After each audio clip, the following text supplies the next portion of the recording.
Heywan had been sleeping when the light came through the walls of her small apartment in Seoul. She did not understand what was happening at first. The light was not like anything on Earth. It was cold and blue, and it seemed to come from everywhere and nowhere at the same time. She tried to move, but her body would not listen to her mind. Her muscles felt heavy, as if someone had filled them with water. When she could finally move again, she found herself in a place that was not her home. The walls were made of something that looked like glass but felt like metal when she touched it. Everything around her was clean and empty and very quiet. She was not alone. There were others in this place. Hundreds of them. Thousands of them. They came from places she could not even imagine. Some had many arms, some had no arms at all. Some were tall and thin like sticks of bamboo. Others were short and round like balls. Heywan was a biologist. She studied life and how living things worked. This was her job on Earth. She was good at her work. She could look at a small creature under a microscope and understand everything about it. But nothing in her life had prepared her for this moment. Nothing had taught her how to live in a place where all the rules of Earth did not apply. A tall alien with skin like purple glass came to her and used words that she could somehow understand, even though the words were not Korean or English or any language she had ever heard. The alien told her that she was now part of something called the Carillion Collection. It explained that her species was interesting and that scientists from all across the galaxy wanted to study humans. It said that soon there would be a great contest, a competition. Her species would be tested to see how strong they were compared to all the other species in the universe. Heywan asked what would happen if humans failed the test. The alien made a sound like wind blowing through a tunnel. She would later learn that this was laughter. The alien did not answer her question. It simply walked away and left her alone in her small room with the other humans who had been taken from Earth. The days passed slowly in this place. Heywan tried to talk to the other humans. Some of them were from different countries. Some spoke languages she did not understand. But slowly she began to learn what was happening. All of them had been taken from Earth at night. All of them were wondering why. All of them were afraid. Then one day a new human was brought into their room. His name was Tayo, and he had been a soldier on Earth. He was strong and brave, and he told the other humans not to be afraid. He said that humans were survivors. He said that humans had lived through difficult times before. But Heywan could see fear in his eyes too, even though he tried to hide it. The purple-skinned alien came back and took Tayo away. The next day they brought him back to the room. But he was not the same. Something had changed in his mind. He did not speak to anyone. He just sat in a corner and looked at nothing. Heywan realized she had to understand this place better. She had to learn how things worked here. She studied everything around her. She watched how the other aliens moved. She listened to their strange sounds and languages. She began to notice patterns. The purple-skinned aliens seemed to be in charge of the place. They used small devices that made other aliens obey them. Everything in this place was organized. Everything was controlled. Then Heywan heard about the arena. Other humans whispered about it when they thought no one was listening. The arena was a place where the competition would happen, where species would fight against each other, where the strongest would survive and the weakest would die. No human who had entered the arena had ever come back alive. But there were also stories about something else. Something that lived in the arena. Something so powerful and so terrible that even the Carillions were afraid of it. They called it the Apex Titan. No one knew where it came from or who had created it. All anyone knew was that it had never been controlled. It had never obeyed anyone. It killed everything that came near it, both aliens and humans. The Carillions used it in the biggest competitions because it made the contests more exciting for the spectators who watched from above. Heywan began to think about this Apex Titan. She thought about it day and night. Her mind was a scientist's mind. It looked for answers to questions. It looked for patterns and connections between things. And slowly she began to form an idea in her head. An idea that was wild and crazy and impossible. But if it was possible, it could save humanity. She had no idea that she would soon have a chance to test her theory. She had no idea that she would soon stand in the arena with millions of alien eyes watching her from high above. She had no idea that she would hear the roar of the crowd and feel the ground shake beneath her feet. All she knew was that she had to survive. All she knew was that humans were good at one thing that many other species were not good at. Humans were good at understanding things. Humans were good at finding solutions to problems that seemed impossible, and HFY was about to prove that being human was a superpower in a universe that had forgotten how to listen. The day finally came when HFY was taken to the arena. The purple-skinned aliens, who were called the Carillions, came to her room early in the morning. They did not speak to her. They simply pointed at her and then pointed toward the door. She understood. It was her turn now. As she walked through the long hallways with the Carillions on either side of her, HFY tried to remember everything she knew about the Apex Titan. She had spent weeks listening to other prisoners talk about it. She had heard stories and descriptions and warnings. Most of what she heard painted the creature as a monster, a thing of pure destruction, an animal with no mind, only hunger and rage. But HFY was a biologist, and she knew something that most people did not understand. Every creature, no matter how wild or dangerous, was still a creature. Every living thing had patterns. Every living thing responded to its environment in ways that could be predicted and understood. The question was not whether the Apex Titan could be controlled. The question was what language it spoke, what signals it responded to, what made it the way it was. The doors to the arena opened and light flooded in, harsh bright light. HFY stepped into it and found herself standing in a massive space. The arena floor stretched out in all directions. The walls rose so high that she could not see the top. All around and above her, she could feel thousands of eyes watching. She could hear sounds like wind and thunder and screaming all mixed together. The alien spectators were making noise. They were excited. They were hungry for what was about to happen. HFY looked down at her hands. She was holding a small device that she had built in secret. It was made from pieces of metal and crystal that she had collected over many days. She had learned from watching the Carillions that they used these devices to make sounds and signals that controlled things around them. But HFY had changed this device. She had made it do something different. She had made it produce sounds in a very specific frequency, a frequency that she had calculated based on everything she knew about sound waves and vibration, and the way living things responded to stimulation. The noise in the arena grew louder. The Carillion announcer, a tall, thin alien with no visible face, began to speak in a voice that seemed to come from everywhere. The announcer spoke about HFY and about humanity. It said that humans were small and weak. It said that humans were not very interesting. It said that the Apex Titan would end this experiment very quickly. The crowd roared with excitement at these words. Then the ground began to shake. HFY felt it through her feet. Something very large was moving beneath her. Something was coming. She could hear a sound like wind howling through a cave. She could feel the temperature around her getting colder and colder. The Apex Titan rose from beneath the ground. It was nothing like HFY had imagined. It was not a solid creature. It was not made of flesh or bone or any material that she could name. The Apex Titan was made of crystal and light and energy all combined together. It was so large that when it stood up, it blocked out half the sky above the arena. Its body was covered in sharp points and edges that seemed to cut through the air itself. When it moved, it made sounds that were not quite like any sound on Earth. These sounds hurt to hear. They made HFY's teeth hurt and her bones vibrate. The Titan looked down at HFY. She was so small compared to it. She was like a grain of sand looking up at a mountain. For a moment, fear almost took over her mind. For a moment, she almost ran. For a moment, she almost gave up. But then she raised her device and activated it. The sound that came out was high and clear and pure. It was not like the roar of the Titan. It was not like any sound the alien crowd had ever heard before. The sound moved through the arena and touched the Apex Titan's crystal body. And something happened that no one had ever expected to happen. The Titan stopped moving. The crowd became quiet. The Carillion announcer made a sound of surprise. HFY could feel all the attention in the arena turning toward her. All the fear, all the confusion, all the wonder. She took a step forward. Then another. Then another.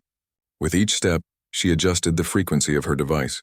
She made the sound higher and lower and higher again, and the Apex Titan followed her movements. It turned its massive head to look at her. It lowered its body. It began to move in ways that looked almost like dancing, like it was responding to her sound, like it was communicating with her in the only way it knew how. Minutes passed. They felt like hours. The Titan and HFY moved together in the arena. The alien crowd did not make any sound. They were completely silent. Even the wind seemed to hold its breath. Then Heywan made one final adjustment to her device. She sent out one final sequence of sounds, and the Apex Titan did something that had never happened in all of history. It bowed. It lowered its massive crystal form and bowed before the small human woman. The arena remained silent. Heywan felt tears on her face.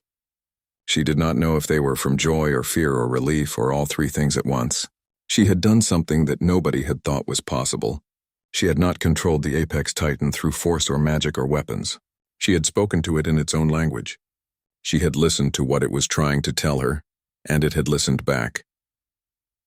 Above in the royal box, Sung, the leader of the Carillion Council, stood up from his seat. His face was hard to read, but Heywan could see something in his eyes. It was not happiness. It was something much more dangerous. It was the look in someone's eyes when everything they believed in has suddenly become wrong, when the world they knew has suddenly changed forever. Sung raised his hand, and for the first time Heywan understood that her real troubles were just beginning. After the arena, everything changed for Heywan. The Carillions did not kill her. Instead, they put her in a special room filled with machines and devices that she did not understand. They wanted to study her. They wanted to know how she had done what she did. They took blood from her arms. They looked into her eyes with instruments that glowed. They asked her questions in voices that were not kind, but Heywan said nothing. She stayed silent. She had learned that words were not always the best way to communicate. She had learned that sometimes listening was more important than speaking. Days passed. News of what happened in the arena spread through the galaxy faster than light itself. Other species heard the story. A human woman had controlled the Apex Titan. Something that was supposed to be impossible had happened. In worlds far away, in cities on planets that had never known human names, the story was told and retold and changed. Some species called her the Chosen One. Some called her a demon. Some called her a prophet. The Carillions tried to keep the story quiet. They tried to make people forget what they had seen. But it was too late. The story was already alive and moving through the universe like a living thing. In a laboratory deep inside a Carillion research station, a young scientist named Jiwoo was working on her computer when she received the video of what had happened in the arena. She watched it over and over again. She was confused at first. Then she became interested. Then she became obsessed. Jiwoo was a Carillion, but she was different from other Carillions. Her mind worked in different ways. She asked questions that other Carillions did not like to ask. She wondered about things that were supposed to be left alone. She had spent her entire life studying the Apex Titan, trying to understand it. And now, watching the video, she began to understand something very important. The Apex Titan was not a machine. It was not a weapon. It was a living being, and it had a mind of its own. Jiwoo did something very dangerous. She accessed the restricted files that contained all the data about the Apex Titan. She read files that she was not supposed to read, and she discovered something that changed everything. The Apex Titan had been created by an ancient civilization that had lived millions of years ago. It was created with a purpose that the Carillions had forgotten. The Carillions had taken this ancient guardian and twisted it into a weapon. They had enslaved it. They had forced it to hurt and destroy for their entertainment. Heywan had not controlled the Apex Titan. She had freed it. She had spoken to it in the language that its creators had given it, the language of harmonics and frequencies and pure sound. Jiwoo made a decision that would change her life forever. She decided to help Heywan. She decided to tell her what she had learned. It was not easy to get close to Heywan. The Carillions had her guarded carefully, but Jiwoo used her knowledge of the Carillion systems to get past the guards. She brought Heywan food and water and information about what was happening in the world outside her small room. When they first spoke, Heywan was suspicious. She did not trust Jiwoo, but slowly, over days and nights, they began to understand each other. Jiwoo taught Heywan about the history of the Apex Titan. Heywan told Jiwoo about Earth, about humanity, about the way humans thought and felt and believed in things that seemed impossible. Through their conversations, they discovered something remarkable. The frequency that Heywan had used to communicate with the Apex Titan was similar to music. It was similar to the songs that humans had created for thousands of years. Music was a language that all creatures understood, Jiwoo explained. Music was something that could cross the gap between worlds and species and minds. Meanwhile, somewhere else in the galaxy, a Carillion general named Min Jun was making his own plans. Min Jun was not a scientist. He was a warrior. And he wanted power. He wanted to control the Apex Titan for himself. He wanted to use it to take over the Carillion Council. He wanted to be the leader of all the Carillions. Min Jun gathered soldiers and weapons. He made alliances with other species that had been hurt by the Carillions, species that had been enslaved and controlled and kept under the thumb of Carillion power. He told them that if they helped him capture HFY, he would free them. He would give them power and weapons and freedom. But his true plan was different. His true plan was to take HFY's secret knowledge and use it for himself. He wanted to understand the Apex Titan. He wanted to control it, and he wanted to use it to destroy anyone who stood in his way. As Min Jun made his plans and Jiwoo worked to help HFY, and the Carillion Council tried to understand what had happened in the arena, one thing became clear. The appearance of HFY and her mysterious connection to the Apex Titan had shaken the entire foundation of the galaxy's power structure. Nothing would ever be the same again. The old ways were dying. The old systems of control and domination were breaking down, and a new age was about to begin. An age where understanding and communication and harmony might be more powerful than weapons and force and fear. Jiwoo helped HFY escape from the Carillion research facility. It was a dangerous escape. Guards came after them. Lasers shot at them. But Jiwoo knew the facility very well because she had worked there her whole life. She knew the secret passages and the hidden routes. She knew where the cameras would not see them and where the alarms would not sound. They made it to a small ship that Jiwoo had prepared in advance. As they flew away into space, HFY looked back at the planet they were leaving behind. She did not feel happy. She did not feel free. She felt like they were leaving behind thousands of humans who were still trapped, thousands of humans who might never see Earth again. But Jiwoo told her that there was a way to save them, a way to save all of them. But first they had to understand the Apex Titan better. They had to learn the complete language that it spoke. And to do that, they had to make contact with it again. HFY and Jiwoo traveled to a secret place. A place where other species lived who were also trying to escape from Carillion control. They found a community of beings from many different worlds. Some were tall. Some were small. Some had colors that hurt to look at. Some were made of things that seemed like clouds or fire or water. In this place, HFY shared what she knew about communicating through harmony and frequency. She taught others how to listen to the Apex Titan not as a weapon, but as a living being trying to tell them something. And slowly, one by one, others began to learn her method. Others began to practice. Others began to understand. A warrior named Kyo came to HFY. Kyo was from a species that had been enslaved by the Carillions for 300 years. Kyo had lost his family to Carillion weapons. He had anger in his heart that burned like fire, but when HFY taught him about harmony and understanding, something changed in him. He realized that anger and revenge would not free his people, but knowledge and cooperation might. News of HFY's teachings spread. Other species joined the community. Rebels from different worlds came together. They started to organize. They started to make plans. They began to learn that they were stronger together than they were alone. Then Min Jun attacked. His forces came like a storm. They destroyed the peaceful community. Buildings fell. People ran in all directions. But HFY had prepared for this moment. She did not run. Instead, she stood in the center of the community with her device. And she called out to the Apex Titan. From the sky, the Titan emerged. Its crystal body shone in the light of the alien sun, and it moved with purpose toward Min Jun's army. But HFY did not use it as a weapon. Instead, she used it as a shield. She commanded it to protect the people, to help them escape, to guard the refugees and the rebels and the families who were trying to run away. Min Jun saw that his plan had failed. He saw that HFY could call the Titan whenever she wanted. He saw that the Apex Titan was now on her side, not his. He realized that he could not win this way. So Min Jun did something desperate.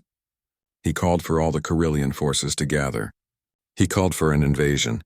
He decided that if he could not have the Apex Titan, then he would destroy it. And if he could not control HFY, then he would destroy her too. But what Min Jun did not understand was that his actions had finally started the revolution that the galaxy had been waiting for. Species from all across the universe heard what was happening. They heard that one woman and one ancient guardian had stood up against the Carillion power. They heard that it was possible to fight back. Worlds began to rebel. Species that had been controlled for thousands of years rose up and demanded freedom. The Carillion dominion, which had seemed so powerful and so unbreakable, suddenly began to crack. Like an egg that was breaking from the inside, the turning point came during a great battle in space. Min Jun's forces faced the armies of the rebel species. At first, Min Jun seemed to be winning. His soldiers were well-trained and well-armed. But then something changed. The oppressed species fought with a desperation that came from hope. They fought because they believed that change was possible. They fought because they had seen proof that the old power could be challenged. And through it all, HFY and the Apex Titan stood as symbols of that change. Everywhere the Titan moved, rebel forces followed with new strength. Everywhere HFY went, new hope was born. Min Jun tried to run. He tried to escape, but he could not escape what was coming. The forces of freedom were too strong. The desire for change was too powerful. The universe was moving in a direction that he could not stop. In the end, Min Jun was defeated. Not killed, not destroyed, just defeated, just removed from power, and the galaxy took its first steps towards something new, something that had never existed before. A future where species from different worlds could live together without fear, where understanding was more valuable than dominance, where harmony meant more than conquest. But the battle was only the beginning. The hard work was just starting. The real challenge would be building a new galaxy from the pieces of the old one, and HFY understood that this would be the greatest test of all. Years passed after the Great Revolution. The galaxy had changed completely. The Carillion dominion no longer ruled over other species with force and fear. Risung, the old Carillion leader, stood trial for the crimes his people had committed. But instead of being killed, he was given mercy. This act of mercy confused many beings. It seemed strange to forgive someone who had hurt so many, but HFY insisted that forgiveness was part of the new way. That if the galaxy was going to change, it had to start with people choosing to forgive and understand instead of choosing revenge. HFY never went back to Earth. She did not see Sol again or feel the rain of her homeworld on her face. Instead, she traveled from world to world. She carried her device with her. She continued to speak with the Apex Titan. The creature, which was now called Sentinel Prime by all the species of the galaxy, had become like family to her. It followed her everywhere. It protected those she loved. But most importantly, it had become a symbol of something new. With Jiwoo's help, HFY established the Institute of Harmonic Communication. This was a place where beings from every species could come to learn a new way of thinking. They learned that every creature in the universe, no matter how strange or different it looked, had a voice, had something to say, had a right to be understood. Scientists and philosophers and artists came from distant worlds to study and work and discover together. The Grand Arena, the place where HFY had first communicated with the Apex Titan, was transformed. It was no longer a place of death and combat. It became a hall of unity, a place where conflicts between species were solved through dialogue and understanding instead of violence. The first session of the Hall of Unity was held there. Species that had been enemies for thousands of years sat together and talked. They did not always agree. They did not always become friends. But they stopped fighting. And that was enough to start with. HFY also made sure that humans from Earth were not forgotten. She worked to establish peaceful contact with her home world.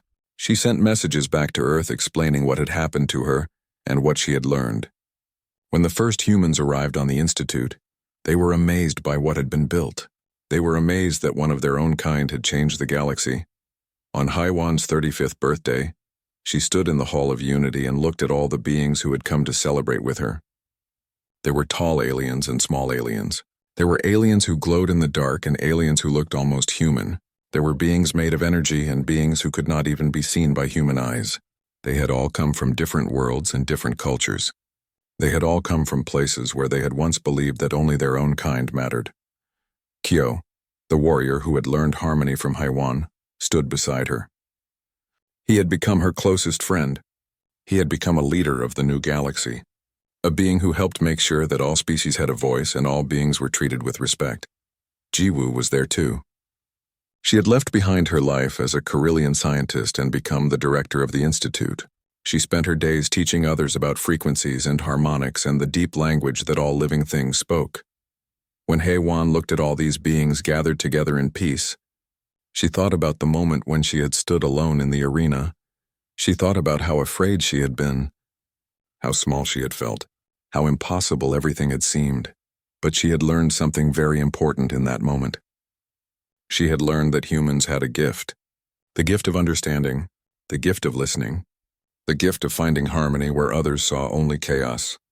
That night, HFY walked through the halls of the Institute with Sentinel Prime, the great crystal being followed her silently, its light changing colors as it moved. She told it the story of Earth. She told it about the mountain ranges and the oceans and the forests where humans had lived for thousands of years. She told it about music and art, and the ways that humans had tried to express their feelings in their dreams. Sentinel Prime made a soft sound. The sound was like bells ringing in the distance, like wind through trees, like the echo of memories that went back millions of years. And HFY understood. She understood that Sentinel Prime was happy, that it had been freed from slavery and pain, that it had found a new purpose, a purpose of protection and peace instead of destruction and suffering. Far away on Earth, humans watched the stars and wondered if the story of HFY was true. They wondered if one human could really have changed the entire galaxy. And the answer was yes. But it was not because she was stronger than others. It was not because she had more power or more weapons. It was because she had refused to see others as enemies, because she had chosen to listen instead of to attack, because she had believed that understanding could be stronger than force. Years continued to pass. The galaxy grew more peaceful. New technologies were developed that used harmonics instead of weapons. New art forms emerged that expressed the beauty of all the different beings and worlds. The universe was still not perfect. There were still conflicts and disagreements. But there was hope now. There was belief that things could change. There was faith that understanding could win.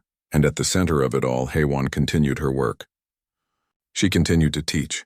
She continued to communicate with Sentinel Prime and with all the beings of the galaxy. She had become more than a hero. She had become a bridge between worlds, a symbol of what could happen when one small person refused to accept that things had to stay the way they were. Her legacy would live on long after she was gone.